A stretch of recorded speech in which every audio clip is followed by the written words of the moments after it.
Hi everyone, Julie here and welcome to my channel, and again to those who are new to my channel, welcome. Today I'm so excited to announce that we finally reached 100 subscribers. Oh my god, I'm so happy. Thank you so much for supporting me because we finally reached 100 subscribers. I'm gonna be doing a giveaway. Yay, giveaway. Yes, you heard it right. The rules for my giveaway is to subscribe to my channel and follow my Facebook page and Instagram account. I'm gonna be putting the link down below. Comment down below hashtag Yule's Farm Logbook giveaway and you will be qualified for our giveaway. Make sure that you follow all the rules para isa ka sa mapipili sa ating giveaway. So my giveaway is I'm gonna be giving 1,000 pesos to our 2 lucky subscribers. Yes, I'm gonna be sending it to GCash or directly to your bank account. And all you have to do is follow our rules. I'm also gonna be putting the rules in our description box. Make sure you check it out.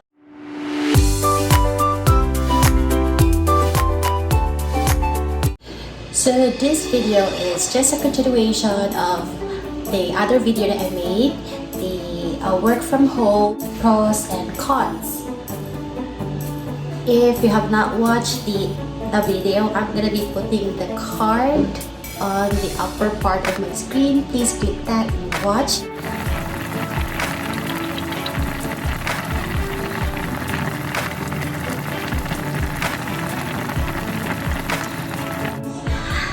I just finished cooking breakfast for my family.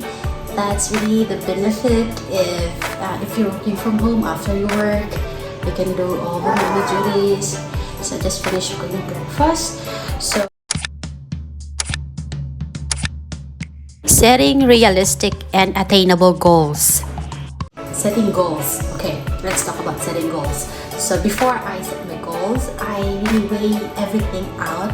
Ask myself why and is this really what I want? My family way more than my profession, so that's why I choose my family. And my goal is, be with my family, have more time with my family, and be with them whenever they need me. So I suggest you also do the same. Ask yourself why. Is this really, what you want? Baka after 2 years, you then realize and magre-regret ka after why did you, give up everything. Make sure that you're choosing the right decision and not regretting it after. Have a dedicated workplace. Number 2 is have a dedicated workplace. I mentioned this on my other video, work from home, how to stay focused and productive. So I mentioned there have a home office or work desk, prepare everything.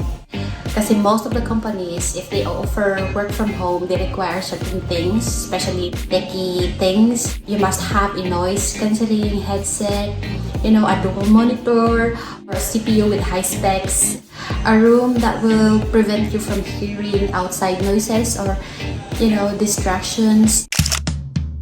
Utilizing your talents. I need to mention this kasi may mga friends ako na while utilizing their talents, they're also, earning money in dollars. So I suggest na you also do the same if may mga talents ka, mga hidden talents ka. Like I have this friend that really loved doing editing videos and now he's working at home editing videos. And I also have this friend who loves to write and now she's working, at home writing short stories. And I also have this one friend that really loved editing photos. He did not graduate graphic designing or any of that. It's only his hobby to edit photos and he's really good at editing photos and now he's earning while editing photos. So if you have those kinds of talents, utilize that and search for those companies that requires your talents. You might find one.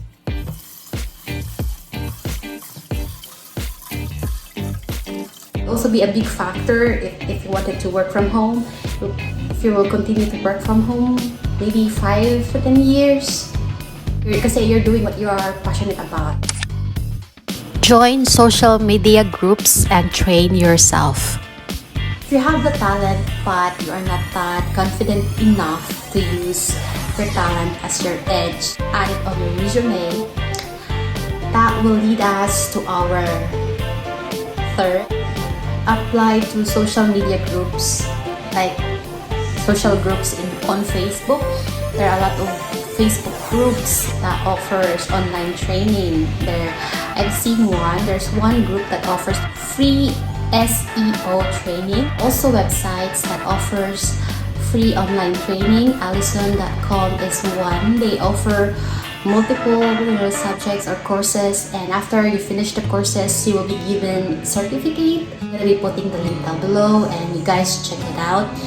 And there are also companies who offers work from home, and one of the advantage of the contract is, they offer free online training. Hellorache is one. They offer free trainings. The downside is that you will be training in 1 month, but there's no salary. Pero yung mga training na ino-offer nila, kapag kinukuha mo sila outside of the company, it would cost you a lot. Kaya parang win-win siya.